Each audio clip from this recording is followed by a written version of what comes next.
Hello বন্ধুরা, welcome তোমাদেরকে আরেকটা নতুন সেশন নিয়ে চলে এসেছি Mama Bear. So let's do some English together. আচ্ছা, তো এখানে আমরা হলাম গিয়ে টিয়া আর হুতুম পাখির দল, যারা বাংলাদেশের বাংলা মিডিয়ামে ক্লাস 5 থেকে 8 পর্যন্ত পড়ি। তাদেরকে ক্লাসের পড়ার বাইরে একটু বাড়তি ইংলিশ প্র্যাকটিসের জন্য আমরা এই সেশনগুলো ডিজাইন করছি। তোমাদের কোথায় কোথায় অসুবিধা আমাদেরকে কমেন্ট করে জানাবে, তাহলে আমরা ওই টপিকগুলোর উপরে জোর দিব এবং সেগুলোর উপরে লেসন তৈরি করে দেব। আর যদি এগুলো ভালো লাগে, প্র্যাকটিস করবে বেশি করে, বারবার শুনবে আর সাবস্ক্রাইব করে রাখবে। ঠিক আছে?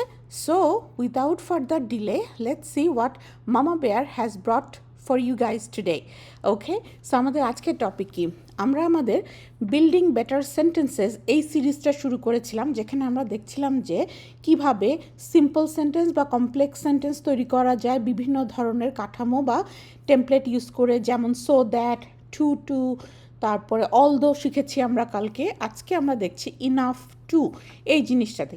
ইনাফ শব্দটা, এই যে ENOUGH, এটার উচ্চারণ হচ্ছে ইনাফ। হ্যাঁ, ইনাফ মানে তো জানো হয়তো যে যথেষ্ট, পর্যাপ্ত।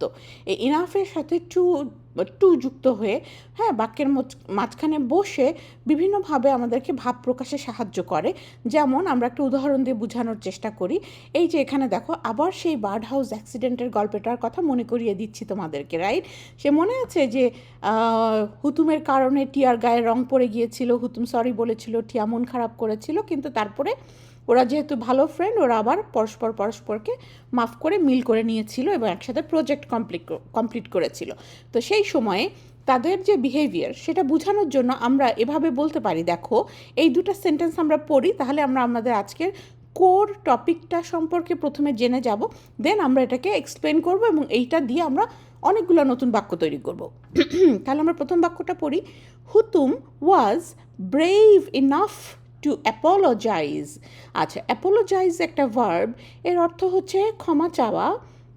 ব্রেভ মানে সাহসী, এটা একটা অ্যাডজেক্টিভ, তাই না? তাহলে হুতুম ছিল সাহসী, যথেষ্ট, অর্থাৎ হুতুম ছিল যথেষ্ট সাহসী, বা হ্যাঁ, টু অ্যাপোলোজাইজ ক্ষমা চাওয়ার ক্ষেত্রে।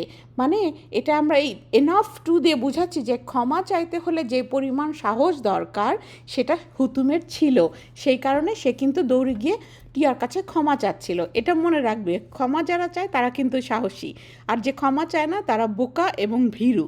ওকে, তো আমরা বলতে চাচ্ছি যে ক্ষমা চাওয়ার জন্য যেমন সাহস দরকার, সেই পরিমাণ যথেষ্ট সাহস হুতুমের ছিল বলেই সে ক্ষমা চেয়েছিল। দেখেছো? তাহলে এটা দুইটা কি করছে, একটা ভাব আর একটা ভাবকে সাপোর্ট করছে এখানে। হ্যাঁ, Hutum was brave enough to apologise. আচ্ছা, পরেরটা আমরা পড়ি। Tia was kind enough to forgive তো সবাই জানো, মাফ করে দেয়া। কাইন্ডও জানো, দয়ালু। তাহলে টিয়া ছিল সেই রকম বড় মনের, উদার মনের, যে ক্ষমা করার জন্য উদার মন যেটা দরকার তার, সেটা আবার টিয়ার ছিল।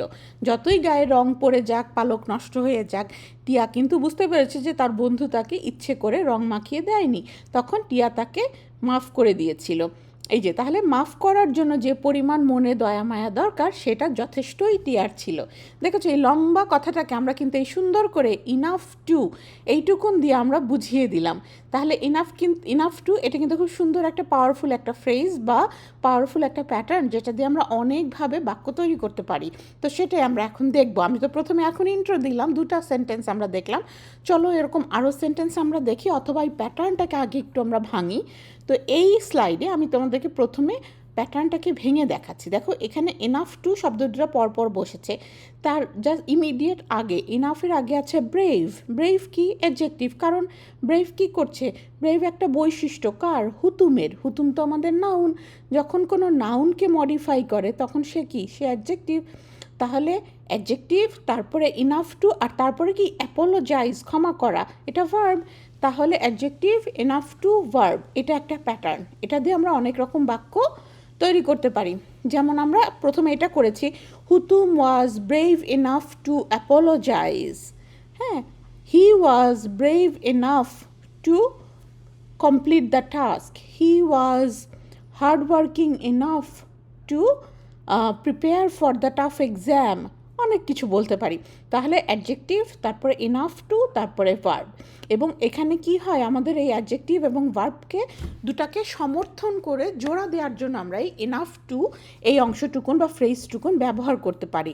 আর একটা এক্সাম্পল কি ছিল আমাদের, ওই যে টিয়ার এক্সাম্পলটা ছিল, টিয়া was kind enough to forgive. Kind মানে দয়ালু, টিয়ার গুণ বুঝাচ্ছে, এনাফ টু যথেষ্ট পরিমাণে কি করার জন্য, ফরগিভ করার জন্য। ফরগিভ হলো গিয়ে ভার্ব, আবার সেই একই প্যাটার্ন ফলো করছি আমরা, adjective enough to verb. Tia was kind enough to forgive. আচ্ছা, টিয়া আর হুতুমকে নিয়ে তো হলো, এখন দেখি আমরা আরও কয়েকটা এরকম এক্সাম্পল দেখি। বাবা আউল, মনে আছে হুতুমের বাবার নাম হলো গিয়ে Baba owl. Baba owl was generous enough to cook dinner for us. হ্যাঁ, তাহলে জেনারাস জানো তো তোমরা, জেনারাস মানে উদার। জেনারাস ইনাফ টু কুক, যথেষ্ট উদার ছিলেন কুক করার জন্য। কি কুক করেছিলেন? ডিনার, আমাদের রাতের খাবার ডিনার তৈরি করেছিলেন সবার জন্য। জেনারাস কি, অবশ্যই বাবা আউলের গুণ বোঝাচ্ছে, তাহলে অ্যাডজেক্টিভ। কুক হলো ভার্ব, তাহলে সেই একই pattern, adjective enough to verb. তাহলে Baba owl was generous enough to cook dinner for us, আমাদের জন্য ডিনার তৈরি করার ক্ষেত্রে মানে যথেষ্ট উদার ছিলেন তিনি, যা অনেকগুলো মানুষের জন্য হয়তো তিনি কষ্ট করে রান্না করেছিলেন। সেই রকম আরও একটা প্যাটার্ন দেখব, এবং সেই সাথে আমরা একটা আগের আমাদের যে প্যাটার্ন টু সেটার সাথে আমাদের কন্ট্রাস্ট বা কম্পেয়ার করব সেটাকে আমরা। দেখো, আগে আমি সি নাম্বার সেন্টেন্সটা পড়ছি, দেখো। The T became cool enough to drink. চাটা মোটামুটি ঠান্ডা হয়ে এসেছিল যাতে করে এটা পান করা যায়। দেখেছো, তাহলে পান করার জন্য উপযুক্ত হয়েছিল, সেই পরিমাণে ঠান্ডা হয়েছিল। এই কথাটা কোত্থেকে আসলো, দেখো উপরের সেন্টেন্স এতে আমরা কি বলেছিলাম, the tea was too hot to drink, চাটা এমন গরম ছিল যে খাওয়া সম্ভব না। তাহলে এই টু দিয়ে কি হয়, কন্ট্রাস্ট বা দুটো নেগেটিভ অর্থ বোঝায়, যে এতই গরম যে খাওয়া সম্ভব না বা ড্রিঙ্ক করা সম্ভব না। আর সেটাকে আবার টুকে আমরা সো দ্যাট দিয়েও বলতে শিখেছিলাম, যে the tea was so hot that we couldn't drink it, তাই না? আর এনাফ দিয়ে আমরা কি করি, সমর্থন করি বা পজিটিভলি বলি। তাহলে আমরা বললাম the T became cool enough to drink. তাহলে গরম চাটা একটু সময় পরে আস্তে আস্তে একটু তাপমাত্রা কমে গেলে ঠান্ডা হয়ে আসলো, যা তাতে করে আমরা এটাকে পান করতে পারলাম। তাহলে ইনাফ টু দিয়ে সাপোর্ট করা হয়। ওকে, তাহলে আরও এক্সাম্পল দেখি। তাহলে তোমরা টুটা বুঝাচ্ছ, টুতে হচ্ছে বিপরীতমুখী দুটা ধারণাকে আনা হয়, আর ইনাফ টু দিয়ে সমর্থনের জন্য দুটা ধারণাকে একসাথে বসানো হয়, একটা সেন্টেন্সে করে সিম্পল সেন্টেন্স তৈরি করা হয়। আচ্ছা, এতক্ষণ আমরা এনাফ টু এর যে প্যাটার্নটা দেখলাম, আমি এটাকে প্যাটার্ন 1 বলছি, যেখানে আমরা অ্যাডজেক্টিভের পরপর এনাফ টু বসিয়ে তারপর একটা ভার্ব বসাচ্ছি, তাই তো? আচ্ছা, এখন আর একটা এক্সাম্পল দেখো এখানে। There are enough school supplies to last for at least 1 month. At least তো বোঝো, ন্যূনতম 1 month, 1 মাস। লাস্ট করা মানে স্থায়ী হওয়া বা টিকে যাওয়া। আর স্কুল সাপ্লাই, স্কুলের সরবরাহ, সেটা বই খাতা কলম পেন্সিল, স্কুলের চক বোর্ড, এসব অনেক কিছু হতে পারে। তাহলে আমরা এখানে বলতে চাচ্ছি যে এখন স্কুলের হাতে পর্যাপ্ত পরিমাণ স্কুল সাপ্লাই আছে, যা দিয়ে আরও 1 মাস চলবে, তাই না? এটা বুঝাচ্ছি, এনাফ স্কুল সাপ্লাই আছে যেটা দিয়ে আমরা 1 মাস চালাতে পারবো, ঠিক আছে? সেটা এই সেন্টেন্সের মাধ্যমে প্রকাশ করছি আমরা। There are enough school supplies to last for at least 1 month. এটা কিন্তু ওই যে সময় নির্দেশ করা লাস্ট না, এটা হচ্ছে ভার্ব লাস্ট, অর্থাৎ লাস্ট করা, অর্থাৎ এটা হচ্ছে টিকে থাকা, যেটা বোঝায়। তো এখানে তাহলে আমাদের দেখো, এনাফটাকে যদি ভাঙো, এনাফের আগে এখানে কিন্তু আর বা এই ধরনের প্রয়োজনীয় ভার্বটা আছে। এনাফের পরে আর মানে ইমিডিয়েটলি টু নেই, এনাফ আর টু এর মাঝখানে দেখো স্কুল সাপ্লাই, স্কুলের জন্য যে জিনিসপত্র, সেটা কি নাউন, তাই না? কোনো জিনিসের নামকে কি বলা হয়, নাউন বলা হয়। হয়তো কমন নাউন হতে পারে, কালেকটিভ নাউন হতে পারে, যা খুশি, এটা কমন নাউন আর কি, স্কুলের সাপ্লাইগুলো। তো কোনো একটা নির্দিষ্ট জিনিসের নাম আমরা বলিনি, তারপরে আছে টু। তাহলে এনাফ, তারপর নাউন, তারপরে টু, তারপর ভার্ব। এটাকে আমরা বলছি প্যাটার্ন 2।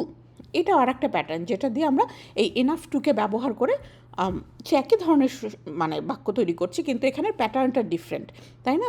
এখানে হচ্ছে প্রথমে এনাফের পরে একটা নাউন বসবে, নাউনের পরে টু বসবে, তারপরে ভার্ব। মানে যথেষ্ট পরিমাণ স্কুল সাপ্লাই আছে যাতে করে আমরা আরও 1 মাস চলতে পারবো, তাই না?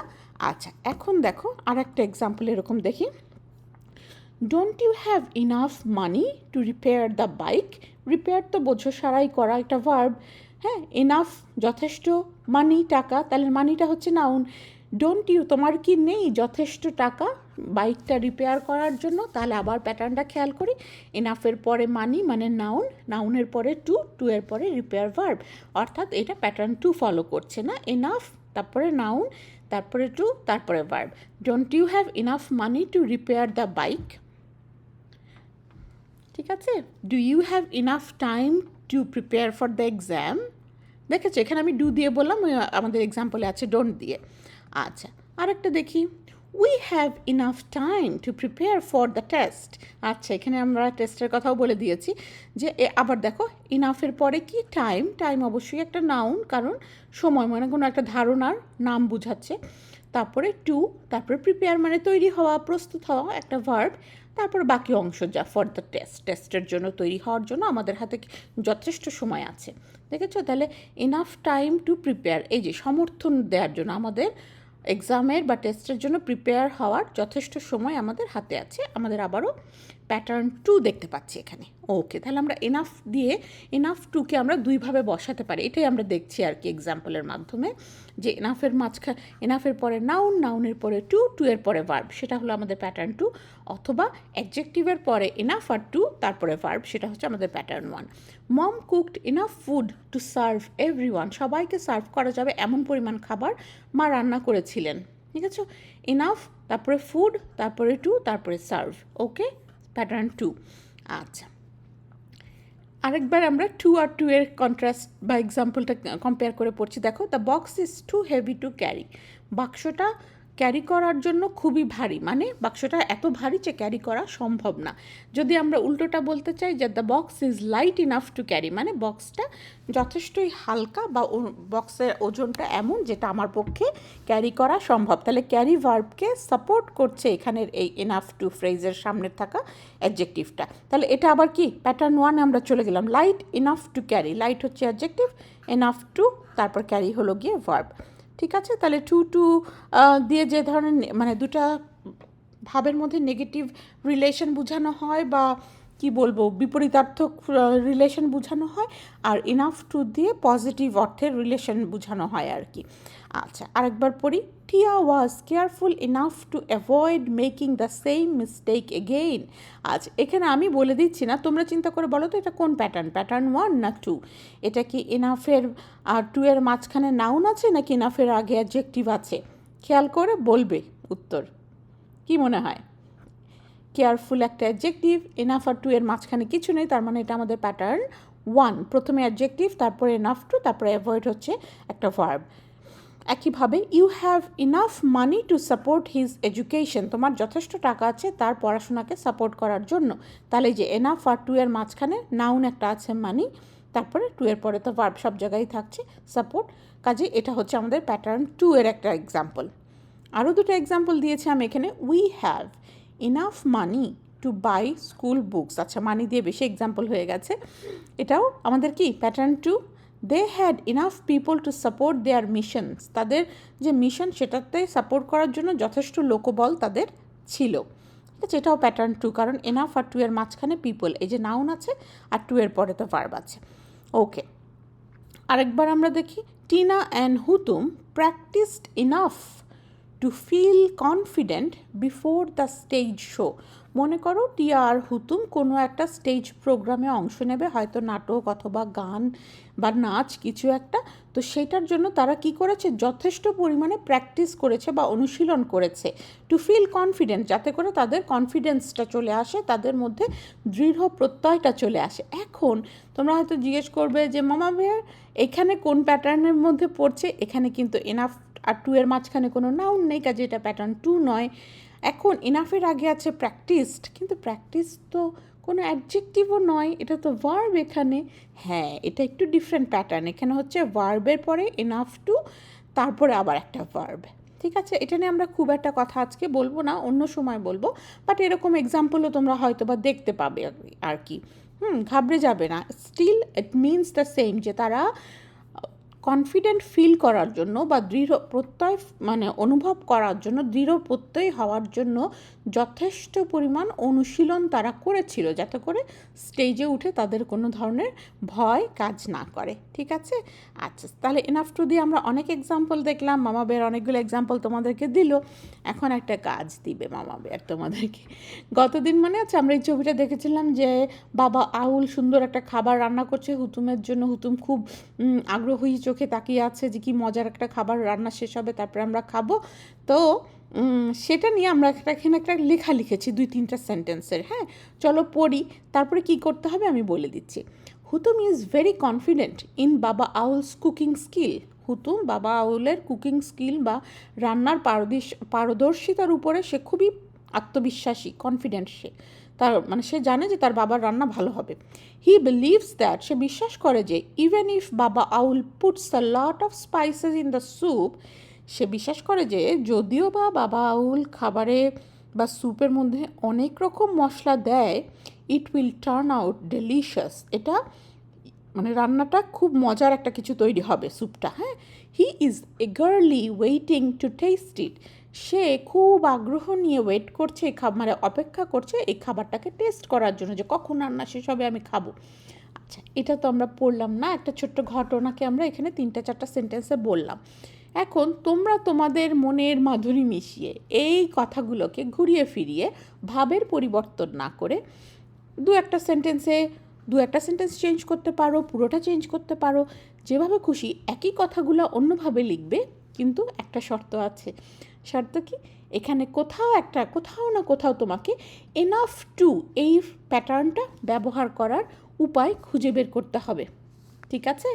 আমি হিন্ট একটুখানি দিতে পারি যে তোমরা হয়তো ভাববে যে হুতুমের যথেষ্ট কনফিডেন্স আছে তার বাবার উপরে যে খাবারটা সুস্বাদু হবেই। ঠিক আছে? আমি আর বলে দিব না। এবার তোমরা চিন্তা করে নিজেদের ক্রিয়েটিভিটি কাজে লাগিয়ে শুধু এনাফ টু ইউজ করে এইখান থেকে মূল ভাব বের করে নিয়ে একটা বাক্য লিখবে, লিখে কমেন্টে পোস্ট করবে। ঠিক আছে? আমি চেক করব কিন্তু। ওকে, তো আজকের মতো এখানে ছেড়ে দিচ্ছি। I will catch up with you soon. Until then you take care. Bye by.